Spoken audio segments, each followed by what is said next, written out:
नमस्कार दोस्तों, आप लोगों का स्वागत है हमारे इस YouTube channel Rinkesh psychology facts में। अगर वीडियो अच्छी लगे तो वीडियो को लाइक शेयर, चैनल पर आप नए हो तो चैनल को सब्सक्राइब जरूर करें और कमेंट बॉक्स में जाकर हर हर महादेव जय बागेश्वर धाम सरकार जरूर लिखें। दोस्तों, इसका बीज एक बार खा लो, बार बार खाओगे। इसे खाने के बाद महाशक्ति आ जाती है शरीर में। घोड़े हाथी जैसी ताकत आपके शरीर में आ जाएगी।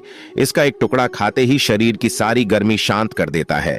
इसे खाते ही मर्दों की सुकड़न होगी दूर, जिन्हें लगता है ढीला ढीला हो गया है, फुसफुसासा हो गया है, करते समय घबराहट होती है, तो वो इसका एक बीज खा लें।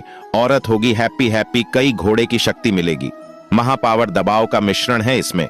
इसका बीज चुपचाप खा लेना और देखें, रात में चमत्कार, आपका शरीर लोहे जैसा हो जाएगा। दोस्तों, प्रकृति का खजाना अनमोल व सीमित है। खासकर बारिश के मौसम में जगह जगह पर वनस्पतियां लग जाती हैं। कुछ पौधे अपने आप ही लग जाते हैं और इन्हें हम इन मतलब का सरदर्द, कचरा आदि समझकर या जंगली घास फूंक समझकर उखाड़ कर फेंक देते हैं। दोस्तों, कुछ पौधों के बारे में हमें जानकारी जरूर होना चाहिए कि ये कचरा नहीं, ये बहुत ही ज्यादा कीमती और अनमोल रत्न है। हीरे मोती से भी ज्यादा कीमती है। इनका औषधीय महत्व सर्वोप्रिय होता है। आज एक ऐसे ही छोटे से पौधे के बारे में जानकारी शेयर कर रहा हूं। मेरे घर पर भी ये पौधा लगा हुआ है। मैं चाहता हूं आपको भी इसकी जानकारी हो। ये किस चीज का पौधा है और इस पौधे का क्या फायदा है, हमें जरूर पता होना चाहिए। दोस्तों, इसकी पत्तियों को देख लीजिए, समझ जाइए। और शायद आप इसकी पत्तियों को देख करके समझ गए होंगे कि ये जो पौधा है, ये है छोटा धतूरा। इसे कई नाम से अलग अलग गांव शहरों में अलग अलग नाम से जाना जाता है। हमारे यहाँ इसे छोटा धतूरा कहा जाता है। कई लोग इसे छोटा गोखरू भी कहते हैं। कई जगह पर इसे खाकरा कहा जाता है, शंखा होली कहते हैं, कांथू बोलते हैं। कई जगह पर इसे कांटा गोली कहते हैं और अंग्रेजी में इसे कहते हैं कॉक लबर। गांव में अक्सर सभी बच्चों ने यही कॉक लबर के साथ एक दूसरे को मारकर हम अपना मन प्रसन्न करते थे और कपड़ों पर चिपका देते थे। इन्हीं को देखकर हम बचपन से जबान हुए हैं। इसे ज्यादातर गांव, खेत, खलियानों में पाया जाता है। अगर साफ साफ शब्दों में कहा जाए तो कॉक लबर सोने, चांदी, हीरे, मोती से भी ज्यादा कीमती है दोस्तों। और इसके जो बीज होते हैं कांटे युक्त होते हैं। तो ये पौधा गोकरू का है। हमारे यहां तो इसे छोटा गोकरू कहते हैं, छोटा धतूरा भी कहते हैं। आपके क्षेत्र में इस पौधे को क्या कहा जाता है, मुझे कमेंट्स करके जरूर बताएगा। जनवरी फरवरी के महीने में इसमें बीज आना शुरू होते हैं। पहले हरे रंग के बीज होते हैं और फिर धीरे धीरे वे भूरे रंग के बीज होने लगते हैं। और यह बहुत ही औषधि गुणों का भंडार है। दोस्तों, शायद आपको पता नहीं होगा कि यह बहुत अच्छी एक जड़ी बूटी है, अमृत तुल्य है, महाशक्तिशाली है। इस जड़ी बूटी के आगे कई डॉक्टरी मेडिसिन फेल हो जाती है, तो कचरा आदि और सिरदर्द आदि समझकर इसे ना फेंके। ये एक पावरफुल जड़ी बूटी है जो कि बरसात के मौसम में अपने आप लग जाती है। कांटे युक्त इसके फल होते हैं। दोस्तों, हमें भारत माता का सम्मान करना चाहिए और धन्यवाद देना चाहिए कि हम भारत भूमि में रहते हैं और ऐसे अमृत तुल्य और जड़ी बूटियां हमारे भारत भूमि में आज भी यत्र तत्र पैदा होती हैं। विदेश में लोग इस जड़ी बूटी के आगे इन पौधों को पाने के लिए तरसते हैं और आपको ईश्वर का धन्यवाद देना चाहिए कि हमारे भारत भूमि में आज भी जड़ी बूटी और अमृत की तरह शक्ति रखने वाले पेड़ पौधे आज भी हमारे भारत भूमि में पैदा होते हैं। इसीलिए हमें भारत माता का सम्मान करना चाहिए और पेड़ पौधों को घर घर लगाना चाहिए, घर घर पहुंचाना चाहिए। दोस्तों, आप लोग एक दिन देख लेना, वो दिन दूर नहीं होगा जब लोग पेड़ पौधों को गले लगाएंगे, जड़ी बूटियों को गले लगाएंगे और अंग्रेजी दबाव को छोड़ देंगे। ये दौर जल्द आने वाला है, क्योंकि जड़ी बूटियों में अमृत्य होता है, साक्षात देवी देवताओं का वास होता है। अंग्रेजी दवा शरीर को सही तो जल्दी कर देती है, पर बाद में बहुत शरीर अंग्रेजी दवाइयों के सहारे ही चलता है। ऐसी दवा शरीर को जीते जी मार देती है, लेकिन पेड़ पौधों से निकला अमृत शरीर को अमर बना देता है, ताकतवर बना देता है। बुढ़ापे में भी जवानी की शक्ति रहती है। तो चलिए मैं अब आपको बताता हूं कि किन किन बीमारियों में यह फायदेमंद है। देखिए, इसकी पत्तियों को पीस करके इसका रस यदि आप अपने बालों पर लगाते हैं, मान लीजिए आपके सिर पर बहुत बाल नहीं है, गंजापन आ गया है, आप देखेंगे नए बाल उगना शुरू हो जाएंगे। जिन्हें बहुत ज्यादा हेयर फॉल होता है वे लोग तो भी इसे लगा सकते हैं। तो ये देखिए, इसके बीज, ये इसके बीज है। ये छोटा धतूरा दोस्तों आप देख सकते हैं। सूखने पर यह कुछ इस कलर का हो जाता है जिसे हम लोग यहाँ पर छोटा गोकरू भी कहते हैं। इसके पत्तों को देखकर अंदाजा लगाइए, और कई लोग इसे खाखरा संखा होली कहते हैं, कॉक लबर कहते हैं। इसके बीज जो होते हैं बहुत कंटक युक्त होते हैं, इसीलिए तो कपड़ों पर चिपक जाते हैं। खासकर मैदानी इलाकों में खुले स्थान पर यह पौधा अपने आप ही उग जाता है। वर्षा ऋतु में यह अपने आप उगने वाला पौधा है। सड़कों के किनारे, मैदानी इलाकों में पानी से भरी हुई कई जगह पर यह बहुत आसानी से लग जाता है। यह पौधा अपने आप ही लगता है। यदि इसके पत्तों को पीसकर 2 से 3 बूंद इसके रस को दही के साथ लेने से बवासीर में बहुत आराम मिलता है। अक्सर मौसम बदलते ही सर्दी खांसी बच्चों को बड़ों को हो जाती है, तो इसके पत्तों को छांव में सूखा लें दूध के साथ।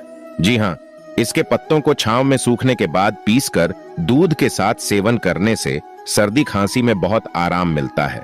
दोस्तों, कैसे हम कमजोरी को दूर कर सकते हैं? देखिए, आजकल के समय में ज्यादातर लोग कमजोरी की समस्या से परेशान हैं, क्योंकि हमारा लाइफस्टाइल इतना ज्यादा खराब हो चुका है कि हम अपने शरीर को वो सारे पोषक तत्व दे ही नहीं पाते हैं। तो चलिए जानते हैं कि कैसे इसका सेवन करना चाहिए। तो इनके पत्तों को सुखा ले, चूर्ण बना लें और दूध के साथ सेवन करने से आपके अंदर यौन शक्ति बढ़ती है, कमजोरी दूर होती है। तो बहुत ही सिंपल सा उपाय है, आप इसका इस्तेमाल कर सकते हैं। यह मर्दों में ढीलेपन को भी दूर करता है। अक्सर मर्दों का औजार बीवी के सामने जाते ही दम तोड़ देता है, मर जाता है। औजार ऐसे हो जाता है जैसे मानो कनपटी पर बंदूक रखती हो। बहुत ही कारगर सिद्ध उपाय है ये। दोस्तों, आगे बढ़ने से पहले वीडियो को लाइक जरूर करें, क्योंकि आप बाद में लाइक करना भूल जाते हैं। दोस्तों देखिए, वीडियो को लाइक करने का कोई भी चार्ज नहीं लगता, इसीलिए वीडियो को लाइक जरूर करें और हमारे चैनल को सब्सक्राइब करके बेल आइकॉन जरूर दबाएगा। दोस्तों, तो इसकी पत्तियों का रस यदि आप बालों पर लगाएंगे तो आप ये मानिए कि बालों का झड़ना बिल्कुल रुकेगा, गंजे के सिर पर भी बाल आ जाएंगे। इतना फायदेमंद है, यदि इसके पत्तों का रस, जिन्हें बहुत ज्यादा सरदर्द होता है, इसके पत्तों को पीसकर इसका पेस्ट यदि कुछ समय माथे पर लगाते हैं तो सिर दर्द से तुरंत ही राहत मिलती है। दोस्तों, आप यकीन माने ये बहुत ही कारगर सिद्ध उपाय है। मैं ईश्वर की सौगंध खाता हूं, ये जो उपाय हम आपको बता रहे हैं ये बहुत ही कारगर है और चमत्कारिक रूप से इनका इस्तेमाल करके आज लाखों लोग इस्तेमाल करते हैं और बहुत ही जल्द वो ठीक हो जाते हैं। दोस्तों, बहुत से लोग तो क्या करते हैं, जब इनका सीजन होता है ये बारिश में ही उगता है। छोटा गोखरू इसके पत्तों को सूखा लेते हैं और फिर काम में लेते हैं। इतना ज्यादा ये फायदेमंद होता है, और इसे सुखाकर पाउडर बनाकर भी इसको रखते हैं। इतना ज्यादा फायदेमंद है।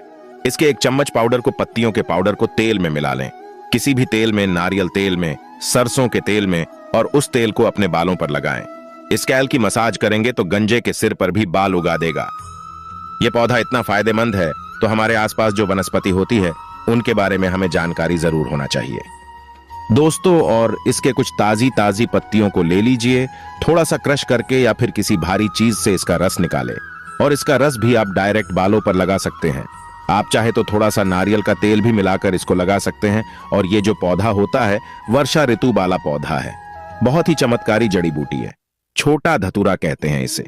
इसका जो पौधा होता है 2 से 3 फीट के करीब लंबा होता है, शायद 4 फीट से ज्यादा लंबा नहीं होता। बहुत से लोग इसे स्किन डिजीज पर भी लगाते हैं। चर्म रोग पर भी इसका रस लगाने से वो धीरे धीरे समाप्त हो जाता है, ठीक हो जाता है, जड़ से समाप्त हो जाता है। अक्सर फोड़े फूंसी अगर है, कोई घाव है, तो उसमें भी इसकी पत्तियों का पेस्ट लगाएंगे तो फोड़े फूंसी ठीक हो जाते हैं। चेचक के जो दाग होते हैं उसमें भी यदि इनकी पत्तियों का रस लगाएंगे तो दाग धब्बे बिल्कुल ही दूर हो जाते हैं, घाव ठीक हो जाता है। ऐसा कहा जाता है कि नासूर तक को ठीक कर देता है। तेल कैसे बनाना है चलिए बताते हैं, ताकि आप बालों पर अप्लाई कर सके। दोस्तों, अब आपको क्या करना है, यहां पर आप तेल ले सकते हैं, नारियल का तेल ले सकते हैं, आप यहां पर सरसों का तेल ले सकते हैं। और इस तेल में अब आपको क्या करना है, इसकी कुछ पत्तियां डालना है, छोटे गोखरू की कुछ पत्तियां डालना है। इसके कुछ पत्तियों को डालकर थोड़ी देर पकाना है, ताकि तेल में गोखरू की पत्तियों के सारे पोषक तत्व आ जाएं। बहुत से लोग इसे जहरीला कहते हैं, जहरीला मानते हैं, परंतु ये जहरीला नहीं होता है। और इसके कोमल कोमल पत्तियों को आपको इसमें डालना है। आप देखेंगे कि ये जो तेल है बहुत ही इफेक्टिव रहेगा। आप यहां पर नारियल का तेल भी ले सकते हैं। पत्तियों को तोड़ ले, और याद रहे पत्तियां ताजी होना चाहिए दोस्तों। और ताजी पत्तियों की बात ही अलग होती है। ताजी पत्तियों में पोषक तत्वों की मात्रा बहुत ज्यादा होती है, तो आप अच्छे से देख ले, इसकी पत्तियों को देख ले। वैसे भी हमें अपने आसपास के पेड़ पौधे, वनस्पति, जड़ी बूटियों की जानकारी जरूर होना चाहिए। कई लोग ऐसे हैं जिन्हें पेड़ पौधों की जानकारी न होने की वजह से वह मात्र कचरा समझकर पेड़ पौधों को घर से ही बाहर फेंक देते हैं, जो कि बाद में उन्हें नुकसान उठाना पड़ता है कि जिसे हम कचरा समझकर बाहर फेंक रहे थे। असल में वो तो हीरा निकला। तो दोस्तों, इसका तेल निकालने के लिए गैस को स्लो पर चलाएं। धीमी आंच पर स्लो फ्लेम पर 10 मिनट तक इस तेल को पका लें ताकि इन पत्तियों के सारे पोषक तत्व इस आयल में आ जाए। उसके बाद इस तेल से आपको अपने स्कैल्प की मसाज करना है। आप देखेंगे बालों का झड़ना बिल्कुल ही रुक जाएगा। दोस्तों, इसीलिए तो कहा जाता है कि इस तेल से मालिश करने से या इसके पत्तियों का पेस्ट लगाने से, इसके पत्तियों का रस लगाने से गंजे के सिर पर भी बाल उगना स्टार्ट हो जाते हैं। ये इतना ज्यादा फायदेमंद है तो आप डायरेक्ट इसकी पत्तियों का पेस्ट लगा सकते हैं, रस लगा सकते हैं। ये आप चाहे तो जैसे हमने तरीका बताया इसी तरीके से पत्तियों को तेल में डालने के बाद उपयोग किया जा सकता है। बहुत ही कारगर और सिद्ध और 100% उपाय है ये। लेकिन याद रहे, खूब अच्छी तरह से तेल को पका लेना है। जब तक इसका झाग ना बंद हो जाए आप जितना चाहें उतना तेल बना सकते हैं, लेकिन क्वांटिटी पत्तों की ज्यादा होना चाहिए और उसी मात्रा में कोई भी तेल होना चाहिए। आप ज्यादा बनाकर भी स्टोर कर सकते हैं। सप्ताह में 2 बार इस तेल को जरूर लगाएं। यह बहुत ही ज्यादा फायदेमंद होता है। आयुर्वेदिक दवाई में भी छोटे गोखरू का इस्तेमाल किया जाता है। बहुत सी जो आयुर्वेदिक दुकानें होती हैं वहां पर यह मिलता भी है। आजकल तो सूखे इसके बीज भी मिलते हैं बाजार में, तो ऐसे कई रोगों में इस्तेमाल किया जाता है। यह बहुत ही मेडिसिन प्लांट है, बहुत ही अच्छी जड़ी बूटी है जो कि गंजेपन की समस्या को तुरंत ही दूर करती है। इसके जो पत्ते होते हैं, थोड़े से पत्ते को अगर आप छुएंगे तो पत्ते थोड़े से खुरखुरे से होते हैं। स्वाद में इसके पत्ते थोड़े से कड़वे होते हैं, परंतु औषधि गुण इसमें भरपूर होता है। तेल को छानने के बाद आप इसे अच्छे से स्टोर कर लें। इस तेल से यदि मसाज करेंगे तो हेयर फॉल रुकेगा, नए बाल आना स्टार्ट होंगे, आपको खुद को अंतर महसूस होगा। आपके बाल कब निकल आएंगे आपको पता भी नहीं चलेगा। आप चौंक जाएंगे यदि पैर का नाखून धड़ से अलग हो गया है या टूटने वाला है, तब इसके पत्तों का कच्चा रस लगाएं। तुरंत नया नाखून निकलना शुरू हो जाता है और दर्द धीरे धीरे समाप्त हो जाता है। यदि आंखों के नीचे के घेरे काले पड़ गए हैं, डार्क सर्कल आ गए हैं, तब इनके पत्तों का ताजी रस उंगलियों की सहायता से या किसी कॉटन की सहायता से 1 बूंद आंखों के नीचे वाले हिस्से पर हल्का सा लगा दें। डार्क सर्कल 1 हफ्ते में या 1 महीने में जड़ से समाप्त हो जाते हैं।